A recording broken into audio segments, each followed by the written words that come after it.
स्वरूपं महादेवसहितं महाप्राणदीपं ब्रह्माण्डस्वरूपं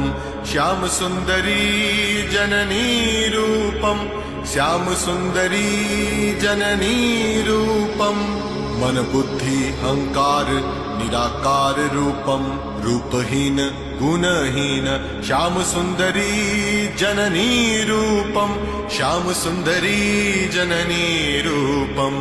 सर्वदुःखनाशिनीं सन्तानशोकहारिणीं दुर्जनो भयङ्करीं भक्तजनरक्षिणीं जननी जन्मदायिनीं श्यामसुन्दरी जननी स्वरूपं श्यामसुन्दरी जननी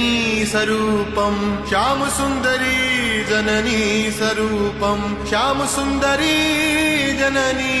स्वरूपम्।